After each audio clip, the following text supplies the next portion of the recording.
तर नमस्कार मित्रांनो, आजच्या आपल्या सेशनमध्ये परत आपल्या सर्वांचे स्वागत आहे. यापूर्वीच्या सेशनमध्ये आपण चार्टर कायदा 1793 पाहिलेला आहे.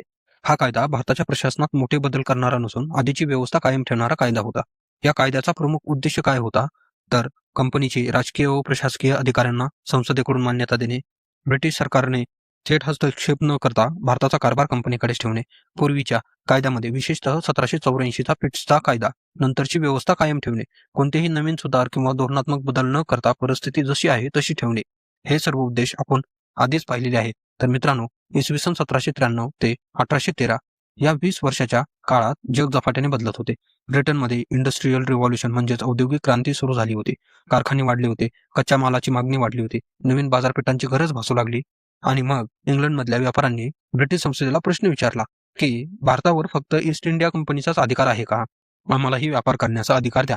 म्हणजेच आता संघर्ष होता खाजगी ब्रिटिश व्यापारी वर्सेस ईस्ट इंडिया कंपनी. त्याचबरोबर कंपनीवर टीका होऊ लागल्या की कंपनी नफा कमवते पण राष्ट्राला फायदा कमी आहे, कंपनी भारतावर राज्य करते पण स्वतःच्या वर्तवणुकीला जबाबदार नाही. त्याचबरोबर धर्मप्रसारक आणि शिक्षकवादी लोकांचाही दबाव ब्रिटिश सरकारवर वाढला. ब्रिटनमधील समाजसुधारक म्हणू लागले भारतामध्ये शिक्षण आणि ख्रिश्चन धर्मप्रचाराला परवानगी द्या. या सर्व दबावामुळे 1813 पर्यंत ब्रिटिश सरकारला हे जाणवले की ईस्ट इंडिया कंपनीला पूर्ण व्यापाराचा अधिकार देणे राष्ट्राच्या हिताचे नाही, कारण भारत हा राष्ट्रीय संपत्तीचा स्रोत आहे. त्यामुळे भारतावर ब्रिटिश राज्य अधिक स्पष्ट करायला हवे. त्यावेळी भारताचा गव्हर्नर जनरल होता लॉर्ड मिंटो फर्स्ट आणि चार्टर कायदा 1813 लागू करण्यात आला. हा कायदा 3 मोठ्या उद्दिष्टांचा ठराव करण्यासाठी करण्यात आला होता. नंबर 1, कंपनीची व्यापारी मक्तेदारी मोडणे. नंबर 2, भारतावर ब्रिटिश सार्वभौमत्व स्पष्ट करणे. नंबर 3, शिक्षण, धर्मप्रसार व प्रशासकीय नियंत्रण वाढवणे. आणि या व्यतिरिक्त अजून मोठे बदल या कायद्याने केले होते. त्यामधील पहिला बदल, कंपनीची व्यापारी मक्तेदारी समाप्त केली. 1813 हा कंपनीसाठी मोठा धक्का होता. भारतातील सर्व व्यापार इतर ब्रिटिश व्यापाऱ्यांसाठी खुला केला होता. फक्त चीनशी असलेला व्यापार आणि भारतातील चहाचा व्यापार कंपनीसाठी ठेवला होता. याचाच अर्थ कंपनीचा आर्थिक एकाधिकार संपला होता. भारतात आता मुक्त व्यापारी धोरणाचा अवलंब सुरू झाला होता. भारत आता ब्रिटिश व्यापाऱ्यांचा बाजार झाला होता. दुसरा बदल, ब्रिटिश सार्वभौमत्वाची अधिकृत घोषणा.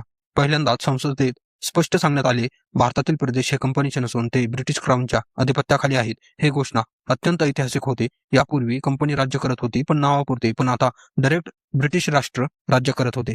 तिसरा बदल, प्रांतिक सरकारांना कर लावण्याचा अधिकार देण्यात आला. कर न भरल्यास दंड देण्याचा पण अधिकार देण्यात आला. ब्रिटिशांनी प्रशासनिक यंत्रणा मजबूत केली होती. चौथा बदल, बोर्ड ऑफ कंट्रोल अधिक शक्तिशाली बनले होते. पिट्स ऍक्टमध्ये स्थापन झालेल्या बोर्ड ऑफ कंट्रोल या संस्थेचे अधिकार वाढवले गेले. आता भारताच्या धोरणावर अंतिम निर्णय ब्रिटिश सरकारचा होता. कंपनी फक्त अंमलबजावणी करणारी संस्था बनून राहिली होती. पाचवा बदल, ब्रिटनमध्ये पाश्चिमात्य शिक्षण वाढत होते. त्यांचा विश्वास होता की भारतात पण पाश्चिमात्य शिक्षण आणि ख्रिस्ती नैतिकता नेली पाहिजे. म्हणूनच ख्रिस्ती मिशनऱ्यांना भारतात प्रचाराची मुभा दिली गेली. शाळा, चर्च, सामाजिक सुधारणा यांची सुरुवात भारतात झाली होती. तसेच भारतातील सामाजिक बदलाची सुरुवात याच टप्प्यापासून सुरू झाली. सहावा पण अत्यंत महत्त्वाचा बदल म्हणजे शिक्षणासाठी 1,00,000 रुपयांची तरतूद करण्यात आली. हा भारतीय शिक्षण इतिहासातील महत्त्वाचा क्षण. दरवर्षी 1,00,000 रुपये शिक्षणासाठी निधी दिला जाणार होता. सरकारने आता शिक्षणाची जबाबदारी मान्य केली होती. पुढे चालून भारतात इंग्रजी शिक्षण धोरणाचा पाया इथेच घातला गेला होता.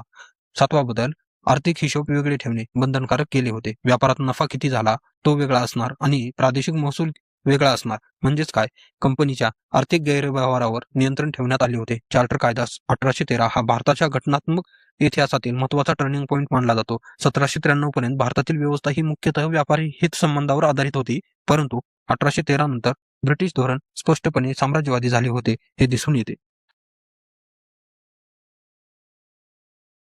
तर मित्रांनो, चार्टर कायदा 1813 ने भारतातील ब्रिटिश सत्ता व्यापारी स्वरूपातून राजकीय वसाहतवादी सत्तेकडे वळवली आणि पुढील काळातील प्रशासकीय, शैक्षणिक व आर्थिक बदलांची पायाभरणी केली.